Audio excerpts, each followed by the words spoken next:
Hey everyone, welcome back to the Improv TX Comedy Network. If this is your first time checking out the podcast network, we appreciate it. Please head over to your favorite podcast app, Spotify, Stitcher, Podbean, or iTunes, and give the Improv TX Comedy Network a like. And just a reminder, the Improv TX Comedy Network is live on YouTube with all your favorite comedians on the improv stage. All links can be found in the description. And with that, on to the podcast. Hey everybody, welcome to the Act Out. From open mic to the big stage, comedians tell us how stories were made. Today I have an amazing comedian on. This guy is a master of the stage, literally, because he goes all around it. You are all over the stage. I'm all over it. Hysterical jokes, just ridiculous. Powerhouse performance. You command the audience. It's amazing. I can't wait to talk to you about all of this. Today we have one hot topic. Yes! What up? How are you? I'm good, man. Excellent. Thank you for being here. Do you mind if we give your name Antonio Barnes? Is that right? Yeah, that's cool. Okay. I ain't got no warrants, so we can let that out. Antonio Barnes. Everybody know me. Hot Topic. Yes. That's crazy. I got a few nicknames. I want to talk about the nickname because the story is hysterical. Yeah. But first, I want to ask you, how long have you been doing comedy? I'm approaching the 12-year mark. 12 years? Yeah. Wow. I'm approaching the 12-year mark. So you've been doing it 12 years, but when I watch you, I feel like you've been doing it for 25. Like you're so experienced and like you just own the stage. It's ridiculous. Just getting that personal feel relationship with people. Yeah. See, and I get that from being a barber too. Yes. So I got to be active. You can't cut no hair and be standing over somebody quiet. You got to talk and interact. So this was easy, and I call it from the fades to the stage. From the fades to the stage. From the fades to the stage. Are you a barber full time? Yeah, I'm a barber full time. Full time. I know that when we met the first time, I had a mohawk, and you offered to fix it up for me because it's a little bit messy. Yep, I remember the mohawk. I thought that was pretty cool, but like I was like, yeah, I mean, your hair always looks amazing. You're always dressed in the nines, like you're killing it. So So let's begin by starting. Where are you from? I'm a little bit of both. I'm Louisiana. I got Louisiana blood in me, and California, Los Angeles. Okay. You know, mom's side, Los Angeles, dad's side, Louisiana. Back and forth throughout my life. Back and forth. Back and forth. Did that kind of play into the comedy in any way? Because are you going to different schools or was it summers? It didn't. No, it didn't play into comedy. Only time it played into comedy, I feel like, was the 4th grade. I failed the 4th grade from being a class clown. There you go. But I didn't know it was going to turn out to be comedy. That's amazing, though. Yeah. So you were goofing off? Is that you were the funny kid then? Yeah, I was him. Yeah. But it wasn't funny when I had to do them same worksheets the next year. I was pretending like I was smart as hell, but they was like, damn, Tonio's smart. I was like, yeah, I did these last year. Y'all just don't know that. So let's talk about the name, Hot Topic, if you don't mind sharing the story, which is an amazing story. I'm kind of putting you on the spot because... No, this is funny, but it's true, though. So I have a good friend in Louisiana that paints cars, right? I actually call him my brother. We had another homeboy work at the shop too, right? We was all some young players, you know, all about the women, the cars, the money. And one day, one of them said, "Hey, I bet I got more women than you." And it started an argument. We was like, "No, you don't. I bet I do. No, you don't." So we was like, "All right, let's make a bet. Whoever bring the most women up here, a different woman every day for the next however long it stopped, then that's $200 that the losers got to pay up." Oh, wow. So for like 2 weeks straight, I brought a different woman to the paint shop. Not that we was sleeping with them or nothing, but we was doing our thing. Yes. But every day a bad chick was coming with me to the paint. And my homeboy, Cottrell, he gave me that name. He was like, "You don't know how to stop it. You the Hot Topic." Yes. That is so good. I love that. Yeah. So how old were you when you got that nickname? Man, shoot. Man, I don't even know, man. I was in my early 30s for sure. Yeah. Since I've been in comedy, you know, like I said, 12 years. But no, I was around like 20 something. Yeah. I was about 28, 29, somewhere in there. It's a fitting name though. Yeah, so, it's catchy. Yes, it's very catchy. I remember the first open mic I went to was at the J. Anthony Brown Comedy Club, and they was like, "So what do you want to come on stage? What's your name?" I said Antonio, but it just sounded either Jamaican or Mexican to me, Hispanic, and I was like, "Nah, I can't. I need something catchy." And the next day after doing that open mic, I flew back to Louisiana because I was back and forth, and I went to an open mic on the boardwalk at the Funny Bone Comedy Club they used to have. And I was like, I'm about to do this. I did it last night. I was funny. I'm going to read off the same note card that I did last night in Los Angeles here. So the guy comes up, the host, he was like, you going up? And I was like, no. I nutted up. I was like, no. He's like, come on, man, go up. You look funny. And I was like, what? Look funny? Without saying no homo, look funny. But he was like, no, not like that. You look like, you know, you got the catch, the appearance. I was like, all right, I'll go up. And he was like, well, what you want us to call you? What's your name? And I said, Hot Topic. And he was like, whoa, that's nice. That's catchy. Man, ever since, Duck, I've been running with it. Yeah. So, and that's crazy. So you weren't sure if you were going to go up the first time? You were just kind of hanging out at the club? I was hanging up because when I did the open mic in Los Angeles at the J Spot off Manchester, Inglewood, I just went because growing up, you hear people tell you all the time, you funny. In college, you funny. And, you know, other people see your vision before you. Sometimes they'll see your potential anyway. You know, you have your own vision, but most people say, hey, you got it. Go for it. And I went for it. So it popped off, man. It's been going good. So were you nervous that first time at all? Oh, I was shaking like booty meat, man. I was shaking like a stripper. That note card was shaking in my hand. Do you get nervous now when you go up? It's a good nervous, though. Yes. It's the anxiety. Like, it's once you get that first laugh, you got them. Like, once I get that first laugh, the goosebumps gone. I'm about to grab a crowd by the neck. And I'm pacing back and forth. I like to get as much out as I can. You are all over the stage. Yeah. I watched the video today, and definitely go Hot Topic on YouTube and watch the videos. Yeah. But you're in like an arena almost, it looks like. And you are owning that stage. You're on one side and you're on the other, and because you bring so much energy to your performance. It's crazy. People say go to a 10, you go to a 15. Yeah. Like, it's just, how do you find that energy to do that? It's a button. I tell people all the time, it's a button that comedians have to turn on and off. A lot of times people see us out in public. Hey, say something funny, not knowing. And it's a button we got to turn on. We go through things, too, throughout the day in life. So for me, it's definitely a button.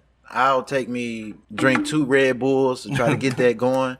I used to drink a lot. Not a lot, but just to where you don't want your words to slur when you're on stage. Right. I had a friend tell me one time, hey, just take you 2 shots, enough to take the edge off so you can calm down a little bit, and after that, go for it. So I started doing that, but I got to a point now, I don't even need it now. Just get up there, and the joy of making people laugh, that's enough high and drunk right there, you know? So. And you definitely bring, like I said, like, I love watching you perform because, like, people just lose it. Like, the room, like, you control the room. I feel like that. And you're good with hecklers. Like, and your motto is you have a topic for everything. You know what I mean? So if something comes up, you're going to have a joke for it. You're going to run with it. Yeah. So it's amazing to watch you perform. It really I try to find that one person or that couple that's sitting in the crowd. And sometimes they on the front row that's not laughing. And you're like, all right, you got the whole club shaking. Yeah. But that person or that couple not laughing, if you can get them to laugh, job well done. And that's what I aim for. As soon as I see it, I was like, all right, I gotta attack them. See, to be at that level would be amazing. To be able to be like, I've already got this whole crowd going, but I'm going to get them. I'm going to get them. Yeah. And utilize the stage. That's why I walk the whole stage. Work that stage, man. What was the first time you hosted? The first time I hosted, man, I don't even know when the first time it was I hosted. But I know I enjoy hosting now. I watched some great hosts in the game. 2 of my favorite hosts. A lot of people know him. DFW, from Chicago, Comedian Q. Comedian Q is amazing. Yep. Yeah. I watched this dude. I've probably been on more We Got Next comedy series than any other comedian. Like, for real. Because I was always there supporting. If a comic didn't show up, something happened, I'm there. Hey, give me some time. I get up there, I fill in, whatever. It wasn't about the money. It was about just being there for your people. Comedian Q and a good friend of mine out of New Orleans, a comedian, Rude Jude. This dude, an animal. Just hosting like crazy. This is the best host out in. Yeah. Yeah, that's that dude. And people don't realize that is a very specific job, too. Oh, yeah. When you have a host, a feature, and a headliner, those are completely different jobs. They different. Completely different. The host got to keep it rolling. Yeah. Even if somebody having an off day, that host got to get back up there, keep it rolling. Yeah. One more comedian, G-Thing. G-Thing is a monster at host. Never heard of G-Thing before. G-Thing hosts the Millennium Tour. Dude is funny. So what was it like when you finally got to the point where you headlined? What was that first night like whenever you got on stage and did 40 minutes or whatever you did? My first headlining spot, it was horrible. Not the jokes, but the build up to the show. Everybody contacting you, want to buy tickets at the last minute. Me making sure my mother come to Dallas and she's straight. As headliners, no lie, we like to isolate ourselves from everybody, get our mind right, because this on you tonight. Yeah. It's a big responsibility. Oh, it's a big responsibility, man. And it's a headache that comes with it when last minute stuff popping up. Sounds like you were producing the show too. Were you the first one? In Louisiana, I used to host my comedy shows, which is what's coming to the Addison Improv on the 15th. A touch of class, and it went from me just wanting to put other comedians in position, even though I haven't made it big yet, but it's coming. But I always wanted to put other people in position to win too. Yeah. If I see you funny, hey, come on, get on this show, do this show with me. Because here's the thing about it: any day, any given day, anybody can blow up. And I'm not about to put a jurisdiction on nobody hustle or they funny. If I see you funny, I'm going to give you the opportunity. Because if you make it before me, you might just send the elevator back down. Yes. And say, come on, you was a big part of that. I'm a big believer in all boats rise. You know what I mean? Yeah. So when we work together and do things like this podcast, or we do collaborations, or like you do skits online, I know you collaborate. And sometimes I know for a fact, I do comedy, but I'm not the funniest guy. Right. You know what I mean? Right. And I can recognize when people are way funnier than me. Right. And so I'm like, well, how do we utilize this and work together to do something? And so whether it's a podcast, skits, a show that we put on, it just makes it so much better. Right. You know what I mean? And you can't be threatened by the next person. Yeah. That's what a lot of this game is watered down to now. You can't be threatened because this man, when you don't want to put him on your show because he funny, he on your level of funny. I don't think a show should be less funny, super funny, then big. Make the whole show funny. Give the crowd what they came for. Because here's the thing about it. By you trying to build a show where all the shine going to be on you, by the time you get on stage, you might have lost 10 people in the crowd because the rest of the show wasn't funny. Make the whole show funny. And that's why when I do a touch of class, I don't care who funnier than who. Get on this show. Yeah. Let's all be funny. And so is a touch of class kind of like something you're building right now, or is it something you've been doing for a while? I did it in Louisiana. I came up with that, a touch of class, and the reason being, in this game, what I realized, women are the biggest supporters. Women buying 6, 8 tickets at one time. Mm-hmm. They girlfriends going out. Come on, bro. Me and you, we're not about to get 8 more of our homeboys to buy tickets. Come on, let's go to a touch of class. You know what I'm saying? So it was more of a touch of class is put your fit on. Put your nice fit on. And for the comedians, the reason I do a touch of class for the comedians, because when you hit that big stage, I'm already prepping you on a touch of class. Be sharp. Because when you get on that stage, that first minute or two, that crowd looking at you, you're a sex symbol to somebody in that crowd. So have your swag on. You know what I mean? That go a long way. People want to pay attention when you look like something. That's a great advice. Yeah. Because look at me right now.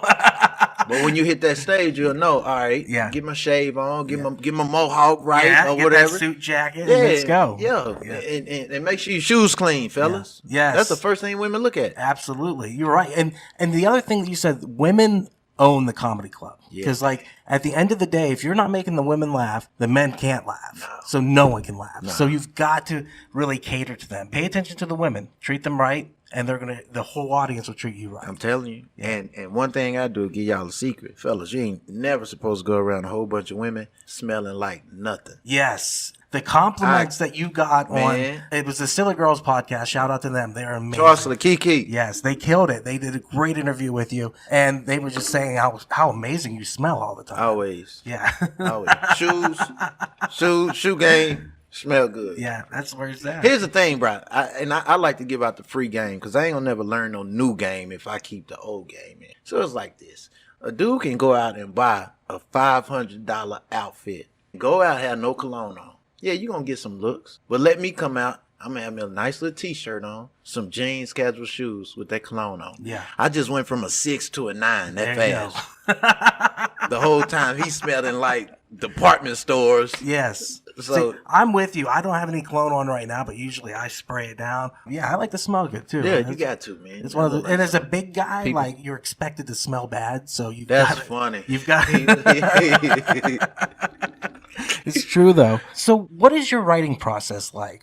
Do you write out longhand? Do you do computer? Is it all in your head? When I first started, I used to write out. It would be paragraphs. And I'm like, all right, that's too much to remember. Mm-hmm. But after reading it so many times, now you can go through, in my cell phone, I can go in my notes and just click on something, and it'll be number one, 3 words. Number one, Popeyes. I already know what to talk about. Number 2, airport. I already know what to talk about. 3, and you can put like 20. So do you write out actual twists and punchlines, or do you just have topics and talk off? Yeah, I'll write out the punchline, but when it comes to the showtime, you can't remember that whole paragraph. So just write out 3 words off of that paragraph, and you'll know that joke. And just tweak the jokes. Just add more to your jokes. I take my cell phone. If I see something funny, I'll just put it in my notes in my phone. And then later on, that same note that I just wrote down, saw something funny, it might tie in with a joke I already have. Now I done stretched the joke out. Yeah. See what I'm saying? A lot of people throw away their good jokes and come back to them years later. No, I keep mine. I ain't throwing my good jokes. I'm just going to add to them. And one of the things that you have is an amazing flow whenever you're telling jokes. Yeah, you're just... It's so natural. Like it literally, if the object is to have a conversation with the audience, you're having a really good conversation at all times. So, because I learned you have to paint that picture where everybody can follow and stay with that. It's a difference between people laughing at you versus laughing with you. I want you to laugh with me. I don't want to be making a fool out of myself. You laughing at me. Look at this fool. He set himself on fire. You know what I mean? So, yeah, it was one of those things where I was on a show recently and people were laughing, and I had the question that I was like, are they laughing at me or with me? Yeah. And I'm with you. I don't want them to laugh at me. I want them to laugh with me. Let's have a good time. Yep. But I was shocked by how many laughs I was getting. I was like, right on these. And it was weird because the transitions were getting laughs and like the little moments. And that's the thing is you really pepper in a lot of jokes within a short amount of time. Oh, yeah. You go for jokes for a minute. Man, it's been many a nights I ride home with the radio off, windows rolled up, and I'm like, dang, you forgot to say this. Yes. Then you get home, you're like, dang, you forgot to say that. The next morning you wake up, same thing. So it's like, you just got to keep writing and add, man. How much do you write usually? Woo, man. I think a lot of comedians do this. This is what I do. I'll write jokes on Facebook. If they reading that on Facebook, they comment or hit that laugh emoji, then I know I can take it to the stage. I'm just going to add some acting to it. Yeah. So last night, I got people rolling right now because last night I was hanging a picture up in my house, in my home. Tall ladder, 12-foot ladder.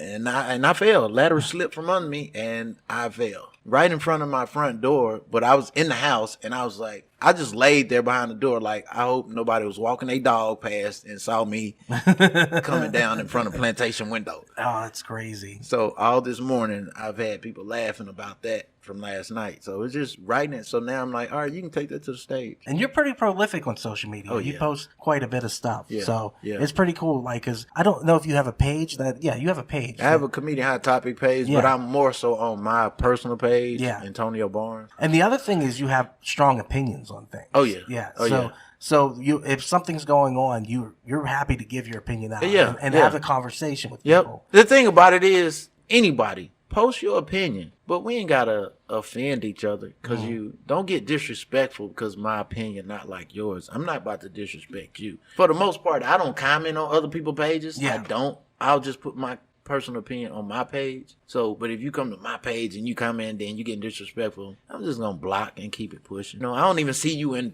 public, man. I'm about to argue with you. Get real.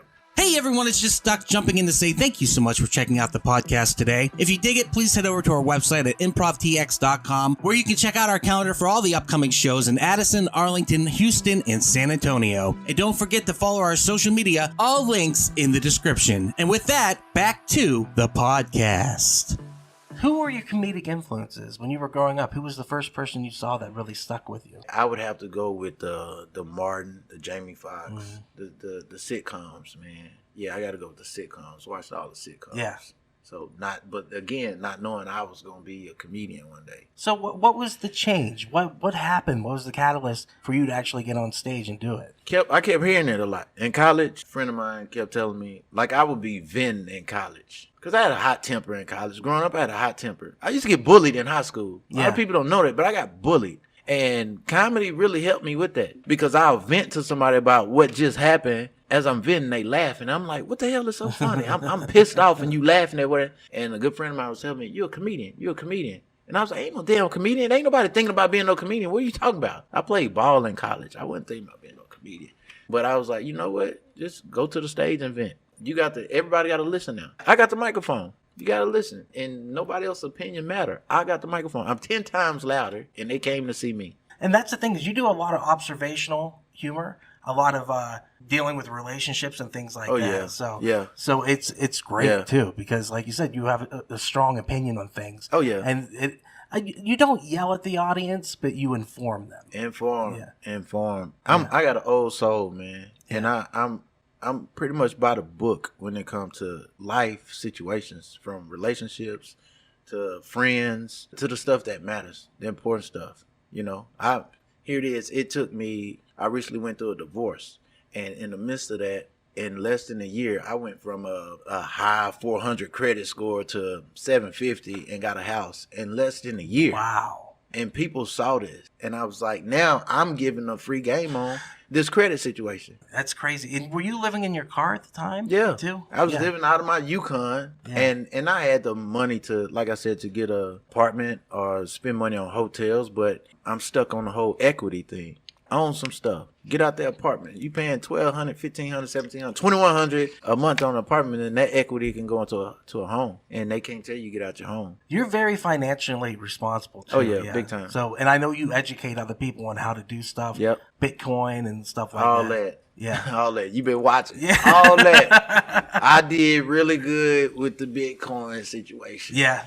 And I think the main thing when it comes to saving money, stop spending cash. I'm going to tell you why. This is why I don't spend cash. I'd rather put it in a bank. If I give you a $20 bill, you break that 20, you know that 20 gone. But you're going to be left with some change, right? What you going to do with the change? Throw it in the cup holder, take it home, put it in a jar, whatever, right? You ain't going to want to take it to the coin store machine. They go get 10% of your money. See what I'm saying? So leave your money in the bank. That way, because if you break it, now you stuck with the change. So you stuck with 75 cents, right? But if you slide that debit card, now you got that 75 cents still in the bank. Your next transaction, you slide the debit card. Now you got 25 cent change. That 25 can go to 75. That's $1 that's still in the bank instead of being in a cup holder at the house in the jar. Yeah, in a piggy bank. And what are you going to spend it on anyhow? What you going to spend it on? Yeah. It's in there. It's chilling now. All about saving. You've traveled internationally. Yeah. You've had tours in Europe. Yep. What was that like, touring in Europe? My first time to Germany, I thought it was a joke. I thought I was getting pranked. Like when they offered you the show? Then when they offered me a show. I was in Louisiana. This guy come to me, promoter come to me,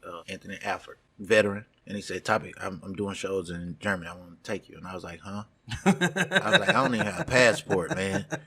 And he was like, you'll get it. Don't worry about it. And I was like, all right. But he said, we're leaving out of Atlanta. So I was like, all right, I got to get to Atlanta. They had a comedy competition come up in Shreveport. And I said, I got to win this money because this will pay for the flight. If I don't win, now I got to drive to Atlanta. Oh, wow. And leave my car at the airport for 5-6 days and pay that fee. Man, it was like 19 comedians on that show. And I got second. Felt like I got cheated, but it's all good. I still got the check to pay for the flight. And I flew to Atlanta. And he took care of the rest from Atlanta to Germany. And when I got on that plane and was going over all that water, I was like, oh, this is real. That was fun. And once I got over there, and it's doing shows, military is strict. They will send you back home. The wrong thing come out your mouth. Oh, wow. So, yeah. So you're all clean comedy? All clean. Yeah. Super clean. Like, you taking your time while you telling your jokes. Well, the thing that I love about your comedy is a lot of it is clean. Yeah. You just spice it up with naughty words. You got to know how to walk the crowd into it. Yeah. You can't get on stage and go straight for the dagger. Yeah. You know what I mean? You can still do your jokes. Take out the cuss words. Yeah. Take out the vulgar talk. Just get them warmed up first. Because like I said earlier, they trying to figure out who you are. They looking you up and down. They listening. Yeah. Then once you got them going, then you can throw in a little naughty joke here and there. It ain't got to be vulgar, nothing like that. But anyway, back to so I did that. And once I got over there at the time, comedians were selling DVDs at the time. I think this was around 2015. No, it was 2012, somewhere in there, 2012, 2013, 2012, 2013, somewhere in there. And he was like, Topic, where's your merch? I was like, I don't have merch. He was like, what? He said, they'll buy all of it. Wow. Yeah. I said, man, I ain't know nothing. I just wanted to make sure I was funny. But if I'm funny, I guess they might hit me up. I'll come back. No lie, killed it. When I landed back on U.S. soil, I had already had an email to go back in 2 months. Very cool. Went back, took all merch. I probably took nothing, but I probably left my drawers at home. I took nothing but t-shirts, bought it all. I go back again the next month. So is it USO shows? It's USO. Oh, that's crazy. Yeah.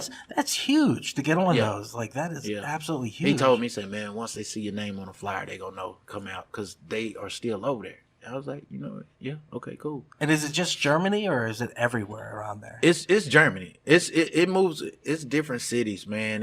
I love it over there. Yeah, if I had $1 million, I'd move. Yeah. What advice do you have for comedians who are just starting out, like myself? I'm about a year in. I'm not very good. But what advice would you give to somebody like myself that could help us?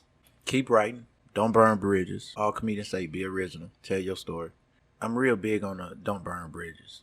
Because everybody think they funny, which is cool. You already got to be funny to get on stage. You should be anyway. And keep tight relationships with comedians. You know what I mean? Because it's all about what you do off stage. Are you going to talk behind my back off stage? Are you going to go to the promoter and say, hey, I can bring in a bigger crowd than what he brought in? You know what I mean? It's all about friendship. Because the thing about it, if you look around in DFW, some of the same comedians running in a circle and don't even know it. I'm talking booking the same comics that they cool with over there, over here. No, be friends with everybody. You know, that show that's coming up on the 15th. 15th at 7 o'clock at the Addison Improv. Got Bunny, a real good friend of mine. CJ Starr, real good friend of mine. Angela Walker, she like a sister to me. Angela's amazing. And I hit up Brittany Gross that run Plano House of Comedy and say, hey, would you mind being on it, doing a guest spot? Because she's giving me an opportunity to perform over there. So, and me and her don't even have a tight relationship like that. But it's like, I see the potential. You run a comedy, you want to do comedy, you're doing comedy, you got a following. Come do some comedy. Yeah, absolutely. 2023, man, if you ain't smiling, get away from me.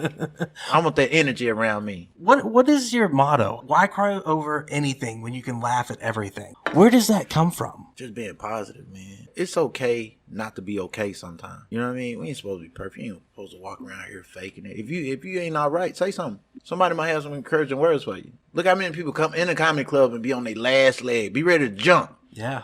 Be ready to take themselves out, but come and get a laugh. Whatever you're going through, we just made you laugh. So why cry over it when you can laugh about it? We have people pass away. Look how many people we done lost during COVID. And life and death, when you go to a funeral, it's supposed to be a celebration. Everybody crying and stuff. No, you're supposed to be telling stories about what this person did while they was here. You know what I mean? So, yeah, we gonna grieve over it, but don't cry too long about it. Laugh about it. Have fun. Yeah, and celebrate their life. I don't want you standing over me crying like that, dropping all them tears on my suit.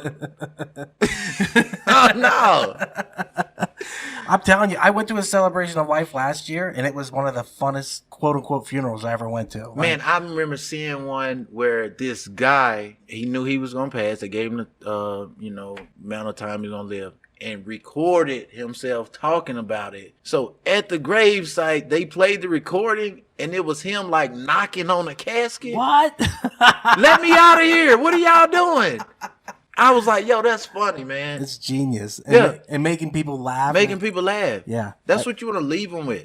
Yeah, man. Just don't cry over it. Not too long. Yeah, it only hurt for a little bit. Yeah. What we go through in life only hurt for a little bit. Yeah. Just keep it pushing. I'm with that. Man, don't complain. It's a gospel song I listen to every morning. I won't complain. Well, that's the other thing. You're very religious, correct? Oh, yeah. Big time. Yeah. You have a clothing line. Yep, wearing it right now. Yeah, it's confident. Where does that come from? Man, when I went through this last divorce, it took a toll on me.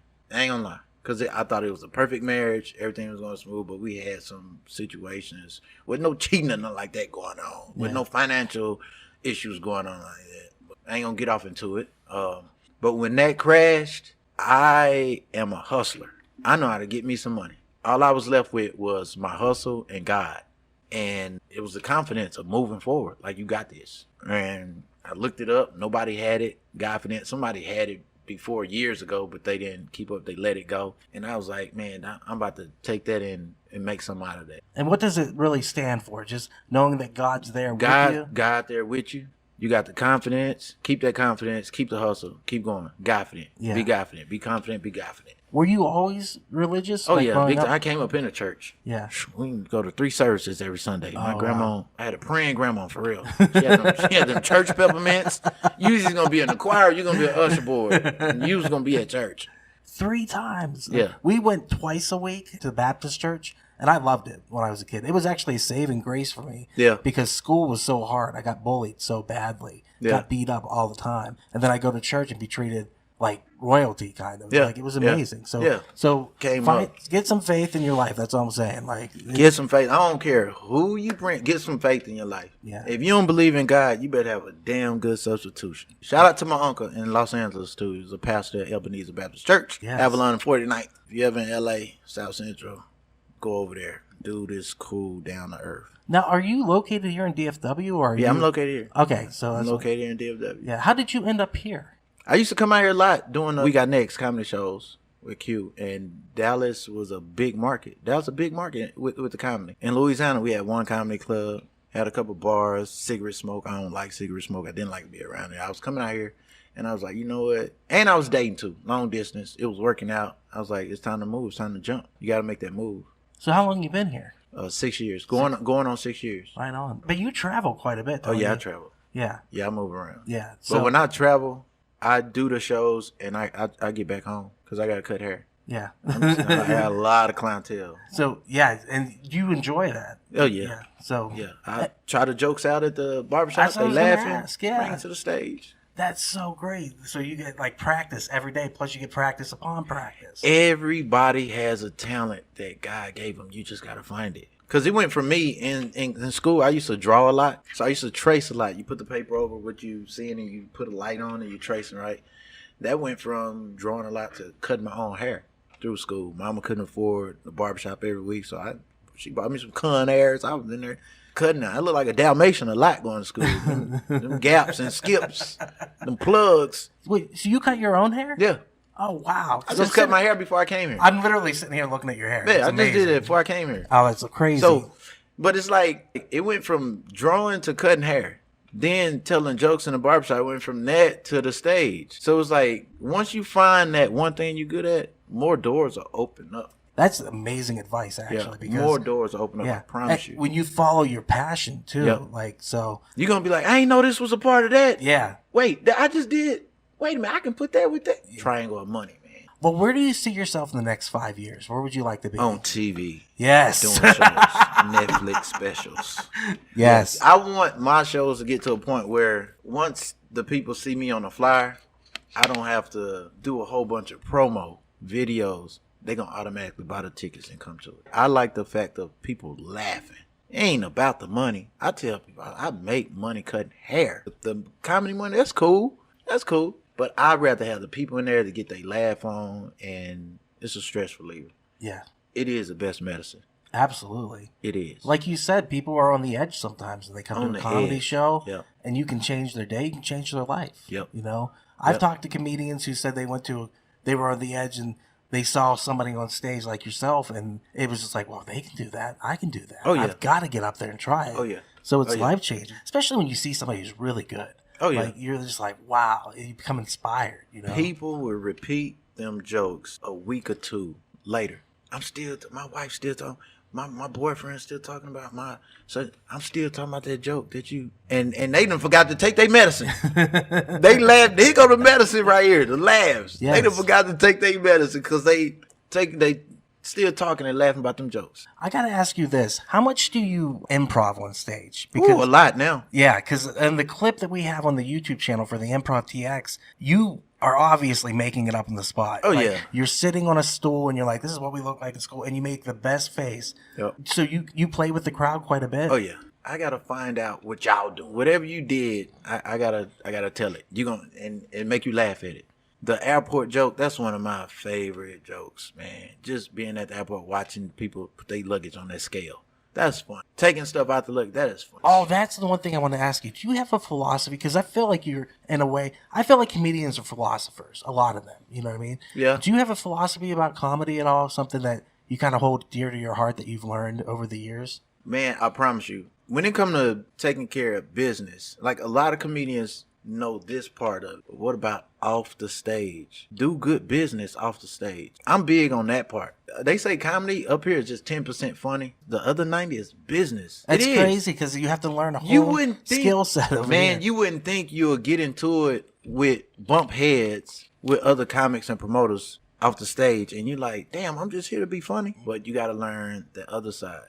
Yeah. You got to learn how to do good business. I get booked a lot from just doing good business and being a stand-up guy because they know it's not going to be a hassle. People have put money in my hands, in my control, big budgets, 20 grand budgets, put a show together for me. And you know what I tell them? Hey, get the people, put the in the seats. I'm going to have the comedians. Everything going to run smooth like water. And you can already be working on your next show. I want a comedy club. That's where I'm. So that's where you're eventually heading to? Yeah, you want to have your own club? Yeah. You want to do it in DFW? Or I want to do it up north, Prosper, Aubrey area. Okay. Gonna cost a little money, Mm-hmm. but I know the business side. That's what I'm aiming for. Yeah, I say do it. Yeah. I say do it. The more comedy clubs, the better. Yeah. And especially somebody so experienced as yourself, when you open a club, you will rock that club. Oh, yeah. And it's going to fill out, and yeah. people are going to come in like crazy. So. And have it running smooth, man. Give everybody an opportunity. Get up there and do your thing. Yeah, So, that would be amazing. How do you come about the skits, though? I am curious about that. man, we'll just come up with something, and I'll be like, look, we're going to run it one time. That's it. My photographer, Angie Akers, she'll tell you, when I take headshot photos and stuff, she call me one take shot because that's all I'm going to do. We're going to get this stool, get this chair, take a few, we done. Ain't no going back doing it over. With the skits, the same thing. Hey, we're going to run it one time because the first run is always the funniest. Yes. Run it one time and put it out there and let the people be the judge of it. I love it. It's a punk rock mentality. Yeah, don't be I out love here that. because you put it out there and go to the next one. Go to the next one. Ain't no time to read no comments, say no like, response. No, keep it get it going. out Let there. the people judge it. Yeah. I don't think it was funny enough. Don't worry about that. Let them people judge it. Yeah. And just keep it going because it'll get better. Well, the show we got to promote is going to be on January 15th at 7 p.m. So Hot Topic, A Touch of Class. Such a class. I love that name. Like it's just and it speaks to you as a person. So it's awesome. Well, I appreciate you being here. Thank you so much. Thank you. Yes, sir. Facebook, Comedian Hot Topic, Instagram, Comedian Hot Topic, and Twitter, Comic Hot Topic. Support local comedy in any way, shape, or form. And y'all, we will see you on the next one. Also, it's Godfident. Godfident. Go get it. It's Godfident.com. We got hoodies, t-shirts, sweatshirts. Yeah, you move different when you're wearing this. And there it is. Hey, everyone. Thank you so much for listening to the podcast today. If you enjoyed it, please head over to improvtx.com to check out all our upcoming shows at the Addison, Arlington, Houston, and San Antonio clubs. If you like this podcast, you might enjoy the other podcasts on the Improv TX Comedy Network. We have The Act Out. From open mics to the big stage, comedians tell us the story they've made, where I talk to comedians from all over and chat about their journey this far. Also, check out the Black Dog Retro Arcade podcast. Straight from the arcade, we talk about how our favorite games were made. That's right, we're talking all that video game goodness. And finally, we have Quacking Up, a storytelling podcast where we pick suggestions from a hat and tell stories based upon them. Once again, thank you so much for listening. Please check out our social media, all links in the description. And with that, we'll see you on the next one.